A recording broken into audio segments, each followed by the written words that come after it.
So let's talk about good memories, because I've got quite a few. What's your favourite Climbing Daily moment or trip so far? I think the first La Sportiva Legends trip that we did was pretty amazing. Looking back on it, it was pretty amazing. At the time, it was quite difficult because we were trying to like work around the athletes and stuff like that, and we had to kind of coax them into doing interviews with us. But then when we came back from that, it kind of like, it showed us exactly how much we could get out of like a 3-day trip. We came back with like shows that we were using for like months and months and months. But yeah, that was kind of pretty amazing. And plus it was like that climbing competition was like Alex Megos, Adam Ondra, Jimmy Webb, Daniel Woods, Yone Kruder, Jan Hoyer. So then 3 problems down, 2 to go. 5th move. It's really hard. And he sticks it. Oh, he slipped up. So now it's Daniel. Very, very close. Oh. The crowd loved that one. This is the hardest problem. This problem suits Ondra really well too.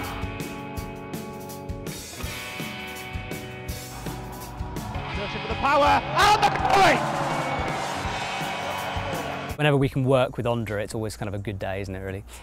So for me, I've got 2, if you'll indulge me. The first one was watching Alex Honnold solo the complete scream at Fairhead, because I'd abbed down to do another show. We were doing the one where I climbed the E5 thing. Yeah. So it was just me and Paul Swale at the bottom of this cliff, looking up. And the thing is, Paul had done this route to the left of it, so he knew that terrain. He was going, oh yeah, he's on a really dodgy bit now, like the feet are terrible for this section. And all I did was stick a GoPro down, I watched a little bit of it, and I had to walk away. Both me and Paul just walked away around the corner because we couldn't quite handle the intensity of it. And then chatting to him, he was just a lovely bloke. So what struck me about that was that watching it live, whenever you watch him kind of do it like in an edit and it's perfect, he's just like flowy and it's just everything's kind of like, looks so easy. On that, when you just watch the uncut footage, he's like going up a bit, banging on like a hold, come back down again, and he like goes back up and he's like shaking out. Yeah. Oh man, I just want him to cruise it. Yeah, exactly.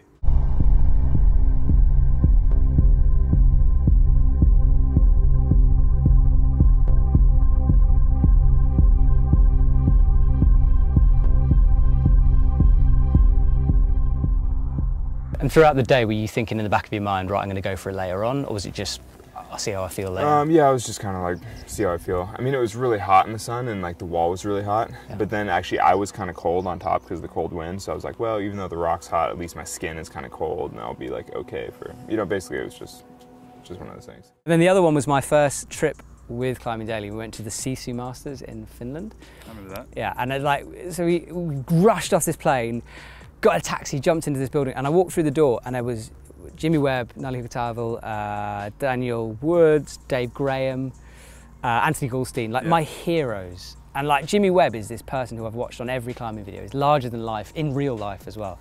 And to pick up a microphone and walk over and stick it in their faces was a gulpy moment, but it was a special one for me, that one. I was like, yeah. Jimmy, your boulder problem's the one at the end. Can you just talk me through it a little bit? Yeah, I mean, it's not much to really say. It's kind of just like a basic boulder. Kind of wanted to like highlight, you know, my style, I guess. So pretty much just set a very athletic boulder between like decent pinches. Just jumping around, having fun. So, loads of good times. There are the occasional downtime.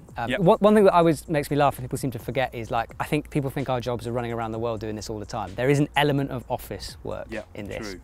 Quite a lot. So that's definitely a low point.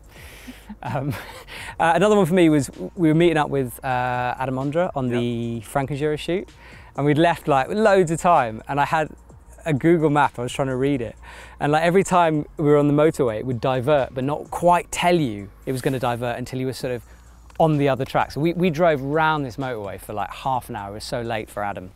Okay, so due to me being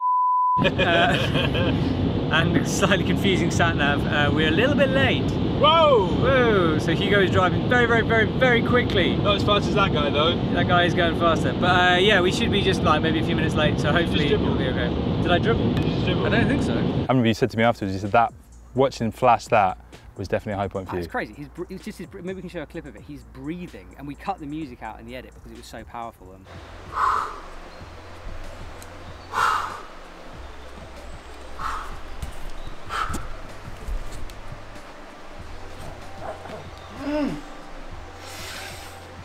So that's my low moment.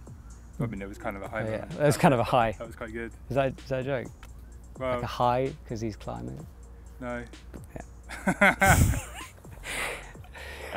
Your low moment? My low moment has got to be probably, I've talked about him before, and he was like one of the first guys that we did an interview with. It was when Uli passed away, I think. I mean, it wasn't specifically, well, we did report it on Climbing Daily, but when he wasn't doing anything for EpicTV or anything. But the fact was that he was kind of one of the first guys that I think me and Charlie kind of interviewed properly, and he was just super accommodating, super nice. And every time I saw him afterwards, he would always be like, "Hey Hugo, how you doing?" Like, other than Jimmy Webb possibly, and Alex Magos actually is very good at that. Yeah, I think that's it. Sorry about anyone else who remembers my name. I'm just terrible at remembering names, so yeah. I'm always very impressed when people remember my name. Anyway, he was always really nice and always really friendly, and it was the first time when a climber had passed away that I was just like, I actually felt like gutted. I felt totally, like, really like a friend, and even though I wouldn't say he was a friend, but I felt like somebody I knew quite well had passed away. So that for me was like one of the low points, I'd say. Sometimes you feel like maybe I'm wrong, maybe I'm right. What I'm doing, is it correct or not? If we move on, there will be people that don't understand that. I do it for myself and not for the story or for the public. I'm climbing since 27 years. It's nothing really new anymore, but I still like it. I still want to do it. It's really difficult to find some good challenges. He's the Swiss machine, so he's strictly training project, and what he wants to do, he do right. So we've talked about those early days of the show, and it has it's changed throughout the years, and the production has gone up, I think, and everything's kind of hopefully got a bit more shiny. Yeah. But one of the big changes is that EpicTV sort of moved from media to be more of a shop, and that's something that we've had to deal with within Climbing Daily, and you know, and now we do a lot of gear shows and producty things like that. Yeah, for sure. How do you think that's affected the way the show is? Well, I think definitely in terms of when it first started, we were very much kind of content driven, and we had to just like think about what the content we were creating, but just get stories the whole time. And it was like, just the segments could be fun, the segments could be serious, but at the end of the day, all we were trying to do is create content. But then it was more of a challenge because it was like creating content in order to show that we had a shop, but at the same time not really going to everybody, hey, buy this, buy that, buy this, buy that. And by all means, we haven't got it right, because sometimes people give us feedback saying, just stop advertising, stop trying to sell us stuff. But like, for example, the gear show, I kind of feel like that's maybe like a bit of a halfway in between. We're kind of trying to tell people about this stuff that we have in the shop, but also it's really useful for them to have. This has identical materials, performance and design to the original Mythos, but uses 95% recycled materials. So the sole, laces and padded tongue are all recycled materials, and La Sportiva use environmentally friendly practices, so metal-free tanning, biodegradable leather and water-based adhesives. Environmentally friendly products aren't just about recycled material. There's a lot more to it than that. It's also worth maybe considering buying higher end products, because they're going to last longer, which means you don't need to replace them as much, which is better for the environment in the long run. So that's where we are now. We're at 1,000 shows down the line. Yeah. Do you see another 1,000 shows of Climbing Daily? Like, what's the future for Climbing Daily, do you think? I would like to do some more kind of live stuff. I'm always looking for like different kind of styles and different kind of ways to kind of develop it, like with you and with the other guys at EpicTV as well. I think we just have to kind of keep going with it and keep seeing where it is. Like, I think the most important people are the audience, like the people watching.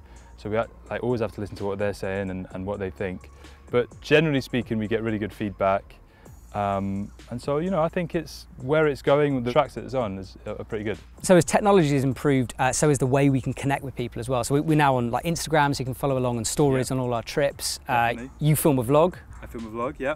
YouTube, check out Hugo Pilcher. Yeah, so you can just follow us along, and I think maybe that's as well the future, like the whole social media leading into Climbing Daily. Yeah. The shows are a small part of the whole thing, really. Yeah. Trying to create as much content as we possibly can in the little time that we have. Yeah. Please help us by sending money and donation. No. 6 ends. Yeah, Send lots of 6 ends. 6 ends. Yeah, because that's something. We developed a Thursday 6 Ends show, Yeah. so we're always moving forward, looking for new things. So it's super hot in this field. We are sweating loads. It's time to go inside. So do you want to do the outro? Yeah, guys, thanks so much for watching 1,000 episodes. I feel very honoured to have been part of this show for the last 1,000 episodes. This is incredibly self-indulgent, this show, but we hope you've enjoyed it. And I will not be on the camera next time. I'll be on the other side, but it'll just be him. So see you later. Thanks for watching, guys. Bye.